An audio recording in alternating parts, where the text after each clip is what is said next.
those of you who aren't new, welcome back. Welcome back. So today we are continuing with this book. And again, straight through. No edits.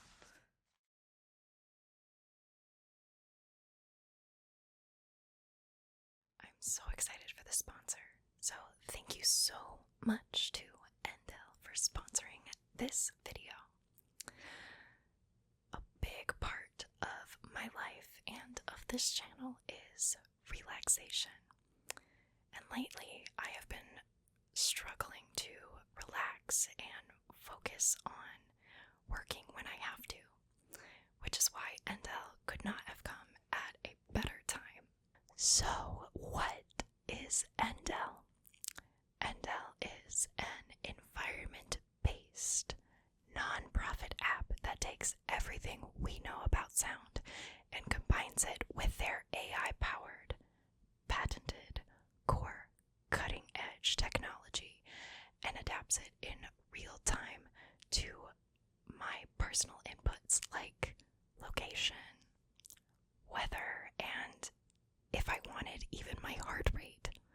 Everyone is biologically in tune with nature's organic rhythms and cycles, and Endl complements this to improve how we feel day or night.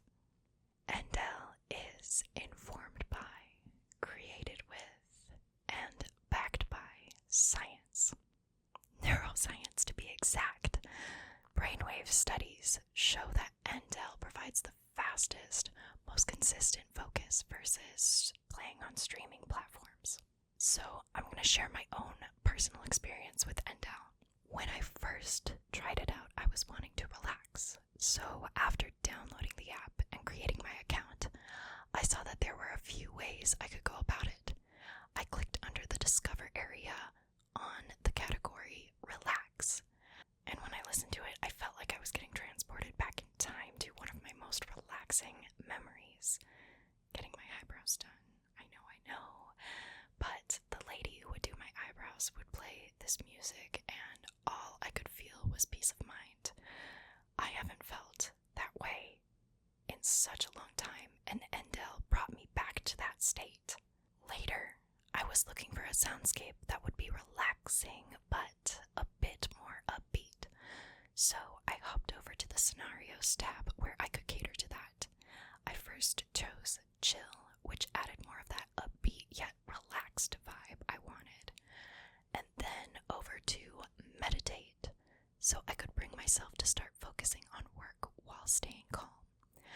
When it was time to actually work, I switched over to the Focus soundscape and later added the scenario Create to get my brain towards that side. I use Endl's soundscapes now for so much, such as prepping a video, writing ad reads, I was using it writing this one, or winding down after a long day of work, or trying to relax to get ready to film. And most importantly, whenever I feel that sense of stress or anxiety creeping in, I just put on the soundscape and my mind goes to that peaceful moment again. So, whether you're looking to relax, focus, sleep, chill, get those creative juices flowing, whatever you need, Endl is definitely here for it. So, check out Endl today. The first 100 people to use the link in my description will get a free week of audio soundscapes. So what are you waiting for? Thank you so much again, Endl, for sponsoring this video. Now let's get back.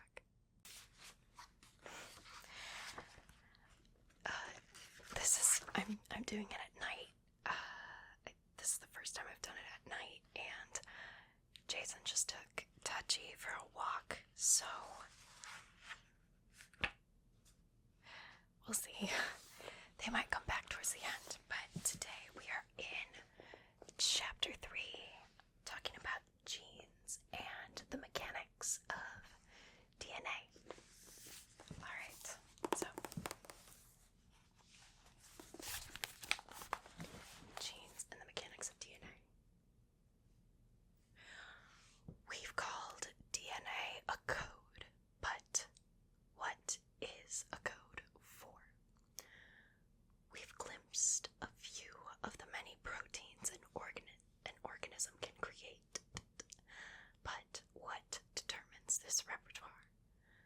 same concept, that of the gene, provides answers to both questions, binding together the abstract idea of biological information with the physicality of biological molecules.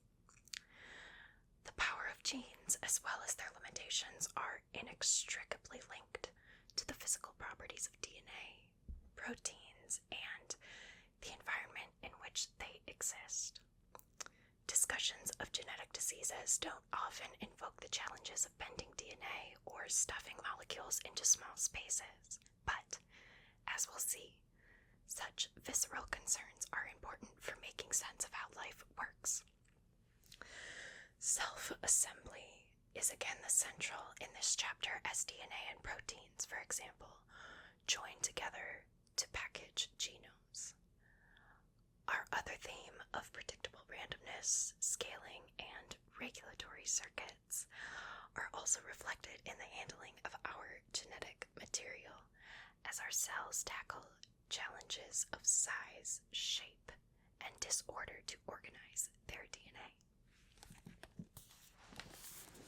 I'm going to try to go ear to ear on this as well. What is a gene? What is a gene? We've seen that a protein is a sequence of amino acids stitched together with chemical bonds. The nucleotide sequence of the cell's DNA specifies each amino acid sequence. Groups of 3 nucleotides encode one particular amino acid. The DNA sequence DGG, for example, encodes the creation of 1-tryptophan, a hydrophobic amino acid. Both CGT and CGC specify the positively charged amino acid arginine.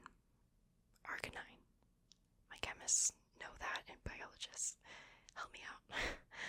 The sequence DGG CGT therefore indicates tryptophan linked to arginine.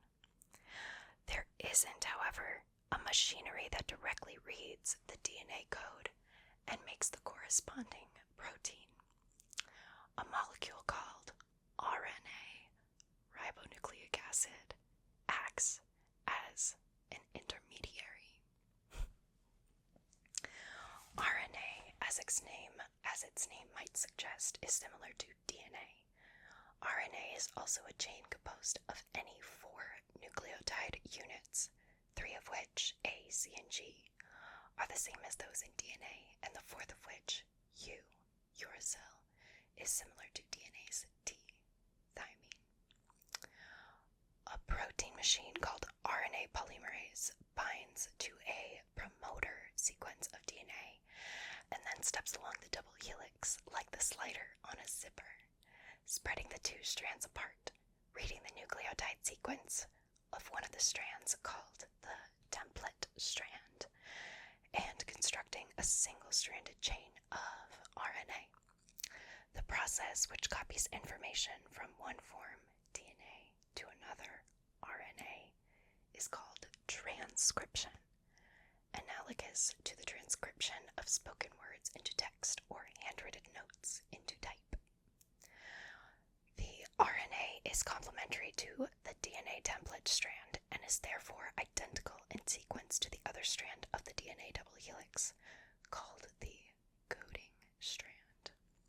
Like coding, like science, computers, computer coding. Except for the T's being used. So, for example, the DNA coding sequence A, T, C, G, T, T, mirrored as T, A, G, C, A, on the template strand would be transcribed as the RNA sequence A, U, C, G, U, U. Another machine called the ribosome translates the RNA strand into protein. The ribosome travels along the RNA, interacting with each 3 nucleotide segments and attaching the appropriate amino acid to the protein it's DNA sequence UGG, for example, encodes tryptophan. CGU and CGC both encode arginine. Some sequences, UAG, UGA, UAA, encode a stop message telling the ribosome to halt its protein synthesis and detach from the RNA. The sequence AUG means start here.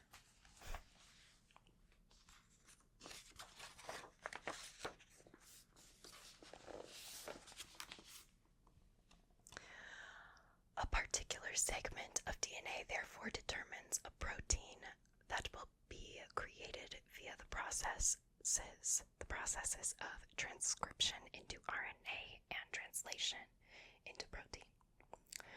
Because DNA is transmitted from parents to children via sperm and egg, each such DNA segment enables the hereditary transfer of traits, the activities or characteristics of these particular proteins. Your ability to see color, for example, is made possible by 3 different proteins that react to different wavelengths of light, each produced in one of the 3 types of cone cells in your retina.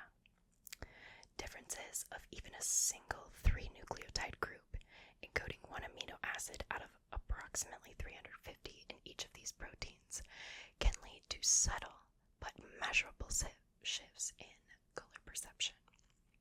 More dramatically, lacking the DNA sequence for an entire light-detecting protein results in one of several forms of color blindness. One might think that these segments of DNA that encode proteins are what we mean by the term gene. This is almost but not quite correct. Cells must not only specify the identity of the proteins they create, but also control when this creation occurs and how much protein is made. Some stretches of DNA do not encode a protein sequence, but rather affect whether other segments are read by the machineries of transcription and translation. For example, a class of proteins called transcription factors can bind to the promoter region at or near the starting point of RNA polymerase, diminishing or enhancing the likelihood that the RNA polymerase will assemble and begin the transcription of DNA into RNA. We've seen an example of this already in Chapter 2's glucocorticoid hormone receptor. Or a segment of DNA can be transcribed into RNA without subsequent translation into a protein. And this RNA can itself interact with DNA or other RNA molecules to influence protein synthesis. There are many ways in which RNA helps regulate the activity of cells, our understanding of which has in large part only arisen recently. RNA status has been propelled from being merely a messenger between DNA and protein into a vital participant in these molecular conversations. An RNA called growth arrest specific 5, made by cells sensing starvation, for example, attaches to the DNA binding region of the glucocorticoid hormone, glucocorticoid hormone receptor, and thereby thwarts its recognition of its target DNA. The structural similarity of RNA and DNA allows the RNA to serve as a decoy. Regulation of the processes by which genetic information is transformed into specific molecules is as important as the information itself, and it also enters the definition of what a gene is. A gene is a span of an organism's DNA sequence that encodes a particular single hereditary characteristic, typically corresponding to a single protein or RNA sequence, and including non-coding regulatory sequences. There he is.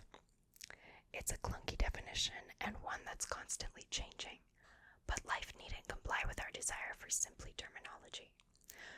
To further complicate matters, the term gene is still often used to mean protein coding DNA segment. Its simpler and older meaning.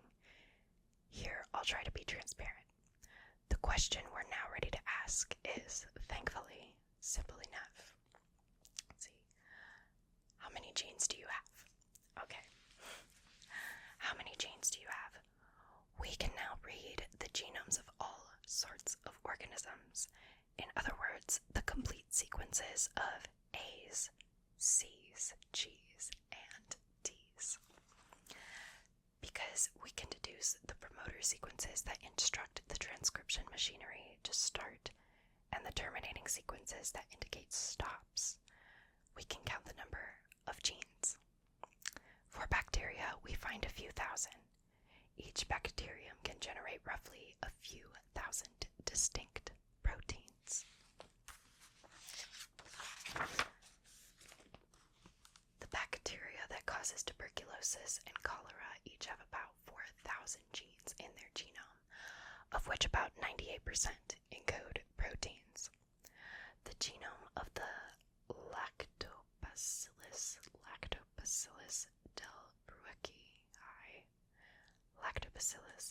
delbrueckii subspecies, commonly employed to turn milk into yogurt, has about 2,000 protein-coding genes. The human genome contains about 20,000 protein-coding genes. The number of non-coding genes yielding RNA that doesn't go on to be translated into an amino acid chain is harder to determine precisely, but is estimated to be similar, around 20,000. Before you get too excited about your superiority over bacteria, because 20,000 is more than a few thousand, notice that your margin of victory isn't particularly large. There's less than a factor of 10 separating what most would consider an enormous difference in the complexity of the organisms. What's more, even among eukaryotes, organisms whose cells enclose their DNA in a membrane-bound nucleus, were not very special. The common house mouse also has about 20,000 protein-coding genes, as does the western clawed frog, Xenobus tropicalis, and the domestic horse. Some organisms have fewer genes. The fruit fly Drosophila melanogaster and the mushroom. We did a fruit fly project in biology. The second course, it was a lab project. And the mushroom-forming fungus Schizophyllum commune each encompass about 13,000 protein-coding genes, and peregrine falcons about 16,000. The bread mold Neurospora crassa and the soil-dwelling amoeba Dictyostelium discoideum. They're really throwing in these words on a video I'm not editing. Have about 10,000 and 13,000 proteins. Protein-coding genes, respectively. Some organisms have many more genes than we do. The genome of the tiny water flea Daphnia pulex, about 1 millimeter long and nearly transparent, contains 31,000 protein-coding genes, the record so far among animals with sequenced genomes. Rice has about 30,000 protein-coding genes, and maize, corn, about 40,000, double the human count, along with a few tens of thousands of non-coding genes. The number of genes tells us very little about the complexity or capabilities of organisms. Let's see. We'll read one more and then we'll be done. How big is your genome? We've discussed your genome as a database of 20,000 protein-coding genes, but it's also a physical object, a series of A-T and C-G, AT and CG nucleotide base pairs that are the rungs of DNA's double helical ladder. taking up physical space. Let's consider nucleotides first, then actual space. Your genome consists of about 3 billion base pairs. Most bacteria have much smaller genomes, typically a few million base pairs. The bacteria behind tuberculosis and cholera each have 4 million base pair genomes, and Lactobacillus delbrueckii genome size is about 2.3 million base pairs. But again, humans aren't especially remarkable or extreme in genome size. The mouse genome is similar in size to yours, while the fruit fly's is about 25 times smaller. The rice genome is also smaller, about 430 million base pairs. If this seems puzzling given the large gene count we stated earlier, don't worry, we'll return to it shortly. Salamanders have especially sizable DNA, with genomes spanning 14 to 120 billion base pairs. The lungfish genome is 130 billion base pairs, and that of the flowering plant, Paris japonica. My god, okay, somebody who knows how to pronounce these things, please tell me how to. I did not prepare for this. Is a whopping 150 million base pairs, 50 times larger than the human genome, making it the likely record holder for size. The single-cell amoeba, Polychaeus dubiu, may surpass it with 670 billion base pairs. But this is somewhat controversial because its length was determined with outdated methods. I'm amazed that no one has revisited this creature's DNA. If you're reading this and have a DNA sequencer and some spare time, go for it. And if any of you go for it, let me know in the comments. As with genes, there's no straightforward connection between genome size and the complexity of the organism. Quantifying the numbers of genes and genomes brings to light a surprise and a puzzle. As we've noted, you've got 3 billion DNA nucleotide base pairs and about 20,000 genes that each encode a distinct protein. Proteins come in a wide range of sizes, but the average number of amino acids in a human protein molecule is about 400, and each of these amino acids is specified by 3 DNA nucleotides.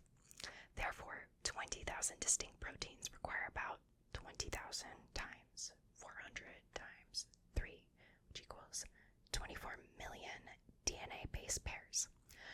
The human genome isn't 24 million base pairs long, however, it's 3 billion base pairs. The genome is over 100 times larger than the protein coding DNA it contains. Historically, we knew the length of the human genome before we knew its sequence of letters and the number of genes it contains.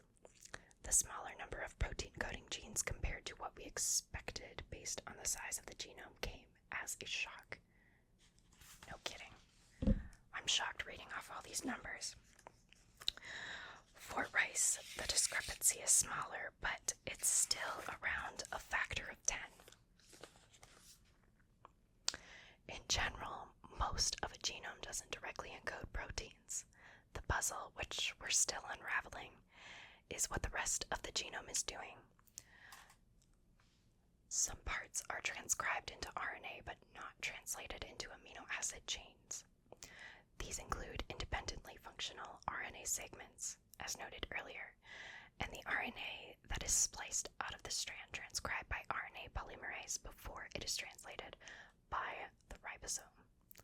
Much of the non-coding DNA, however, is never even transcribed into RNA. It can nonetheless influence the readout of genes by making up sites such as promoter regions. Before expanding on this, let's first develop a better physical picture of DNA. We started this section with the question, how big is your genome? And gave a biologically accurate but physically unsatisfying answer, 3 billion base pairs. How big is this? Each of the 2 copies of your genome housed in nearly all of your cells would span a meter, about 3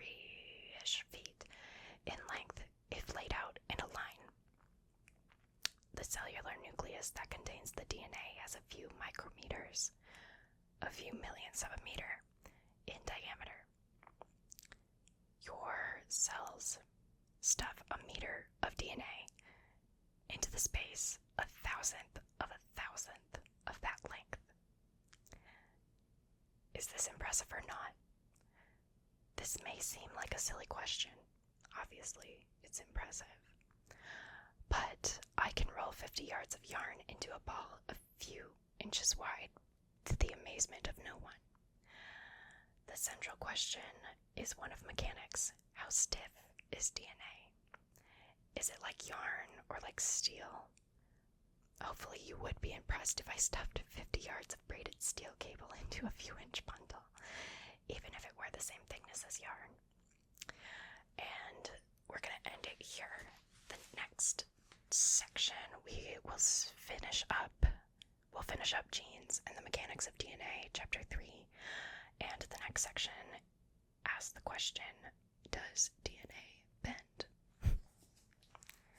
Okay, so again, this book is called So Simply Beginning.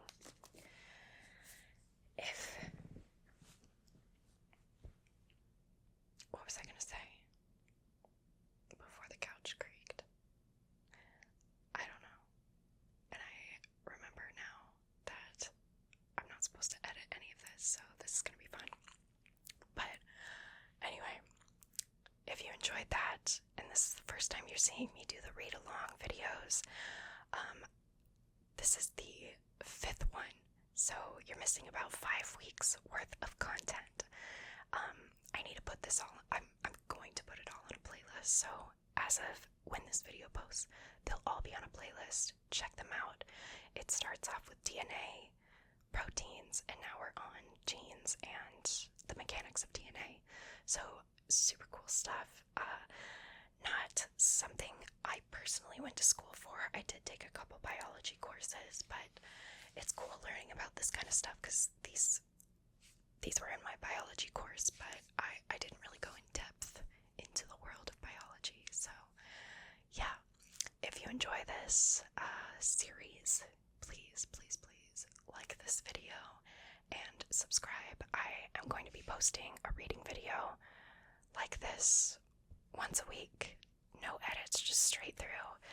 Yay. It's really hurting my perfectionism, but really freeing for my mind, so it's like a weird thing for me right now. I'm really enjoying it though, and I'm really enjoying this book. So we're gonna end the video now. Make sure you like, share, comment, subscribe if you haven't already, and yeah, we're gonna end. So I hope that you have a good night, or a good morning, or a good day. Whatever time of day you're watching, I hope you're doing very, very well, and I'll see you all hopefully in my next video.